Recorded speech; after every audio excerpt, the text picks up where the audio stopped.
السلام علیکم ورحمۃ اللہ وبرکاتہ۔ محترم ناظرین کرام، پروگرام آن لائن سوال جواب کے سیشن میں ہم مفتی عبدالواحد قریشی صاحب کے ساتھ موجود ہیں۔ تو آپ کے سوالات کے جوابات ہم آج استاد جی سے وصول کریں گے۔ تو چلتے ہیں اپنے سوالوں کی طرف۔ سوالات کی طرف بڑھنے سے پہلے میں آپ تمام ناظرین اور سامعین سے گزارش کروں گا کہ ہمارے اس ویڈیو کو زیادہ سے زیادہ شیئر کریں اور گروپس میں شیئر کریں۔ جس طرح آپ صدقہ جاریہ میں حصہ لے رہے ہیں، باقی احباب بھی اسی طرح صدقہ جاریہ میں حصہ لیتے رہیں۔ تو چلتے ہیں اپنے سوالوں کی طرف۔ ہمارے پاس سب سے پہلا سوال ہے، شفیق خان پوچھتے ہیں، جاوید احمد غامدی کے بارے میں ایک تحقیقی رپورٹ پیش کریں پلیز۔ ہمارے یونیورسٹی والے طلباء کو اس نے گمراہ کیا ہے، برائے مہربانی ہماری رہنمائی فرمائیں، جزاک اللہ خیرہ۔ بسم اللہ الرحمن الرحیم، نحمدہ ونصلی ونسلم علی رسولہ الکریم، اما بعد۔ جناب جاوید احمد غامدی صاحب کے متعلق جاوید احمد غامدی کے نظریات کے حوالے سے میں نے مستقل ریکارڈنگ کروا دی ہے۔ مفتیان کرام کو تقریباً ایک ہفتے کے اسباق کے دوران جو لیکچرز ہوئے ہیں وہ ریکارڈنگ پہ آ چکے ہیں۔ میرے خیال میں وہ عنقریب اپلوڈ ہو بھی جائیں گے، تو آپ اس پر سن بھی سکتے ہیں، سمجھ بھی سکتے ہیں۔ جاوید احمد غامدی صاحب اسلام کو جدیدیت بنا کر پیش کر رہے ہیں۔ دلائل کے ساتھ میں نے اس پورے لیکچرز میں جو ایک ہفتے پر مشتمل ہیں، مختلف کلاسز کے equal to P H D علماء وہاں بیٹھے ہیں الحمدللہ، ان کی خدمت میں پورے کے پورے میں نے لکھوائے ہیں اور احباب نے اس کو ریکارڈ بھی کر لیا ہے۔ وہ بہت بڑی غنیمت ہے۔ انشاءاللہ وہ چھپ کے بھی آ جائیں گے آپ کی خدمت میں، آپ وہاں رجوع فرما لیں ہمارے یوٹیوب چینل پر، تو انشاءاللہ عنقریب آپ کو مل جائیں گے، تو وہ سن لیں آپ۔ اس پر انشاءاللہ کافی مواد آپ کو اس میں موجود اور سامنے نظر آئے گا۔ میں نے ان کے نظریات کو اکٹھا کیا ہے، پھر ان کی کتب کے حوالے سامنے رکھے ہیں، ان کے نظریات، ان کی باتیں، ان کے مواقف کو انہی کی کتابوں سے لے کر اس پر میں نے اپنا ایک عادلانہ اور جاندار تبصرہ پیش کیا ہے، اور اس تبصرے کی شکل میں ہم نے جاوید احمد غامدی صاحب کے تمام ان باتوں کا تحقیقی اور اصولی جواب دے دیا ہے جس کو بظاہر عوام میں اچھالا جاتا ہے۔ محمد معصوم مظفر گڑھ سے پوچھتے ہیں، تلاوت قرآن پاک کا ثواب صدقہ کرنا ہو تو کیسے کریں؟ بھائی معصوم، تلاوت قرآن کریم یہ پڑھیں، ثواب بھی ملتا ہے، اور اس کو آپ ایصال ثواب بھی کر سکتے ہیں۔ ثواب کا معنی ہے نیکی کرو اور بدلہ خود لو، ایصال ثواب کا معنی ہے نیکی کرو اور بدلہ اپنی بھائی اور اپنی بہن کو، یعنی مسلمان بھائی اور بہن کو پہنچا دو۔ تو ہم الحمدللہ ثواب کے بھی قائل ہیں اور ایصال ثواب کے بھی قائل ہیں۔ اہل حق کا نظریہ ہے، آپ کوئی نیکی کریں اللہ آپ کو اجر دے گا، آپ وہ نیکی کر کے دوسرے کو بھیج دیں، اللہ اس مسلمان کے نامہ اعمال میں اجر لکھ دے گا۔ کیوں؟ قرآن کریم میں اللہ رب العزت نے انسان کو مخاطب کر کے فرمایا، یا ایھا الانسان ما غرک بربک الکریم، اے بندے، اے انسان، تجھے کس نے اللہ سے دھوکے میں ڈال دیا؟ وہ اللہ بڑی کریم ذات ہے۔ ایک ہوتا ہے اجر، ایک ہوتا ہے کرم۔ اجر کہتے ہیں جو کام کرو اس کا بدلہ ملے، کرم کہتے ہیں مہربانی اس سے بڑھ کے ملے۔ تو جو بندہ نیکی کرے اور ملے اسے اجر کہتے ہیں، اور جو نیکی نہ کرے دوسرا پڑھ کے اسے بھیج دے وہ ایصال ثواب، اسے کرم کہتے ہیں۔ تو رب العزت کی کرم نوازی ہے، اللہ رب العزت نے ایصال ثواب کو جاری فرمایا ہے۔ خود رسول اقدس صلی اللہ علیہ وآلہ وسلم سے منقول ہے، جامع ترمذی جلد نمبر 2 ابواب الاضاحی میں، کہ رسول اقدس صلی اللہ علیہ وسلم نے 2 بکروں کو ذبح فرمایا۔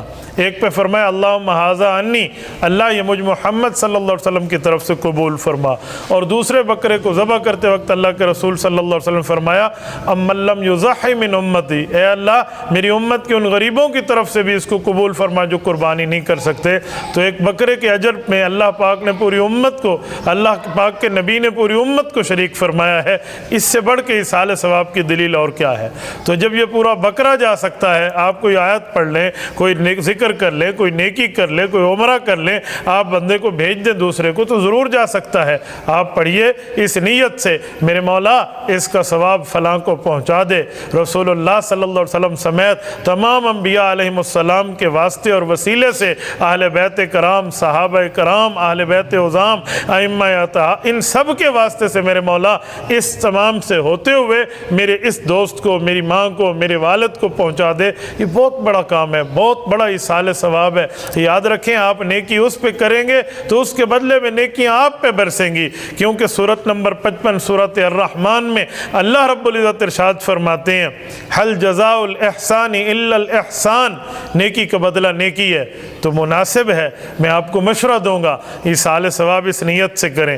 اس سے بڑھ کے اور نیکیاں نہیں کر سکتے تو ایسی نیکی کریں جو نیکی کی بنیاد بن جائے. روزانہ ایک تسبیح پڑھیں درود شریف کی صلی اللہ علیہ وآلہ وسلم.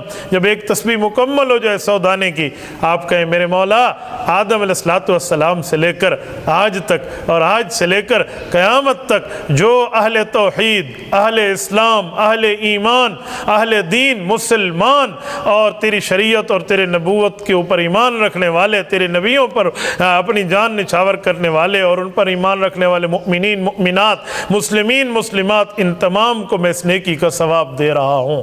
یاد رکھیں من جاء بالحسنۃ فلہ عشر امثالھا. آپ نے ایک نہیں گویا 10 تسبیحاں پڑھی ہیں, کیونکہ قرآن کہتے ہیں ایک نیکی کرو 10 کا ثواب ملے گا. تو آپ یہ پوری امت کو بھیج دیں, اور پوری امت کو بھیجنا یہ ایک ایک کے ساتھ نیکی کرنا, تو ایسے سمجھو 10 اجر ہو جائے گا. پھر اس نیکی کا بدلہ سورۃ الرحمن کہتی ہے نیکی کا بدلہ نیکی ہے, حل جزاء الاحسان الا الاحسان.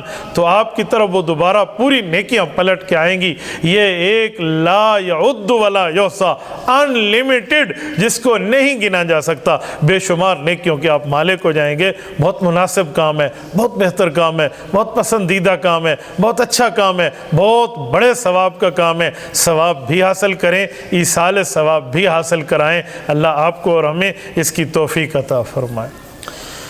عبد الوارث پوچھتے ہیں کیا دوران حیض نکاح رخصتی کے ساتھ کر سکتے ہیں؟ یہ ایک اہم مسئلہ ہے.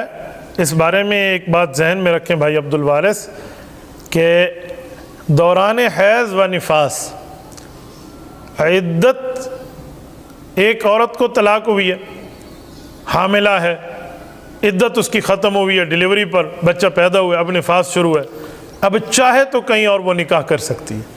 یہ ایک خاتون کے نکاح کا دن طے ہوا ہے اور وہ جو ہے نا کیا کہتے ہیں ڈیز آف دا مینسز میں ہیں, مخصوص ایام میں, جن ایام میں خاتون نماز نہیں پڑھتی, تو اس عورت کا نکاح تو ہو جائے گا.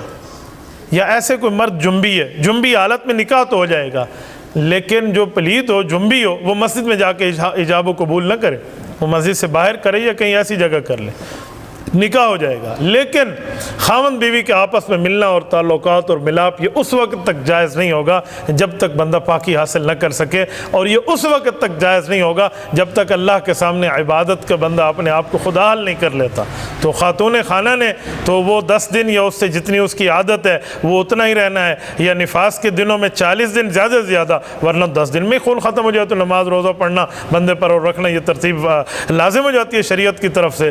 تو وہ جب تک وہ ڈیز چل رہے ہیں ان دنوں تک خاوند بیوی کا ملاپ جائز نہیں ہوگا, اگرچہ نکاح منعقد ہو جائے گا. وقاص خان پوچھتے ہیں ایک ایسا عمل بتا دے جس میں ایمان کو تقویت ملے.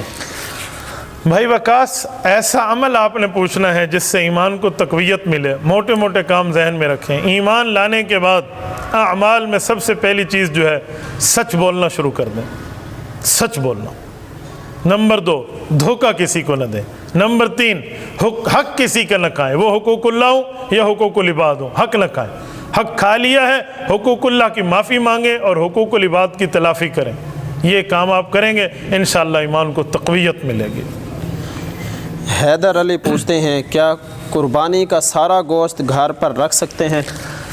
قربانی کے گوشت کے بنیادی حصے 3 ہونے چاہیے. ایک اپنے لیے, ایک اعزاء و اقارب جسے رشتہ دار کہتے ہیں, ریلیٹیوز, ان کے لیے. نمبر 3 غرباء کے لیے. اگر کوئی اپنے لیے ہی 100% رکھ لیتا ہے تو اس کی قربانی ہو جائے گی, کسی قسم کا وہ گناہ گار نہیں ہوگا. بس اتنی سی بات ہے کہ ایک مناسب طریقے پہ اس نے عمل نہیں کیا, لیکن ان کی فیملی بڑی ہے, اس نے اپنے لیے سارا رکھ لیا ہے, تو اس کی قربانی ادا ہو گئی ہے, وہ کسی قسم کا کوئی گناہ گار نہیں. محمد طلحہ خان پوچھتے ہیں شادی کے لیے سب سے بہترین عمر کیا ہونی چاہیے؟ بیٹا شادی کے لیے بہترین عمر میں دو باتیں سمجھیں۔ اسلامک پوائنٹ آف ویو سے بالغ ہونے کے بعد شادی کی جا سکتی ہے، لیکن ملکی قوانین میں دیکھیں کہ 18 سال کی عمر سے پہلے ملکی قوانین میں شادی کی اجازت نہیں ہے، تو اس لیے بہتر ہو کہ 18 سال عمر بھی ہو جائے اور بالغ بھی ہو گئے ہیں تو عاقل بالغ ہیں، یہ اپنی بیوی کے حقوق ادا کر سکتا ہے، مالی بھی عملی بھی ہر طرح کے معاملات پر قدرت رکھتا ہے، تو اس کی نکاح کی بہترین عمر ہے۔ نکاح چھوٹی عمر میں بالغ ہونے کے بعد جب یہ ملکی قوانین کی عمر یعنی 18 سال ہو جائے تو اس کے بعد یہ نکاح بہت بہتر بات ہے، بہت اچھی بات ہے، یعنی اس عمر میں نکاح ہو جائے۔ 18 سال کی عمر میں بچے اور بچی کا آپ آپس میں نکاح کرتے ہیں، جب یہ 38 سال کے ہوں گے 20 سال بعد تو ان کی بیٹی یا بیٹا وہ بھی 20 سال کا ہوگا، تو ان کو 38 سال کی عمر میں 20 سال کی اولاد مل جائے، ایک بندہ ابھی اپ ٹو 40 نہ ہو، 40 سال کی عمر ابھی اس نے کراس نہ کی ہو اور اس کو 20 سال کا بیٹا مل جائے، مجھے بتائیں اس کو دنیا میں اور کیا نعمت چاہیے؟ ہاتھ بٹانے والی اولاد اس کے ساتھ ٹھہری ہوئی ہے، تو یہ بہت بہتر ہے۔ ایسی عمر میں نکاح کا فائدہ یہ ہے کہ ایمان بالکل چھوٹی عمر میں مکمل ہو جاتا ہے۔ حدیث پاک میں جب بندے نے کلمہ طیبہ پڑھ لیا، ایمان جو ہے نا آدھا اس نے حاصل کر لیا، مکمل ایمان اس کا نکاح پہ ہوگا۔ تو میرے دوستو فقط استکمل الایمان، ایمان کی تکمیل ہے، اس لیے بچپن میں شادی کو رواج دیں۔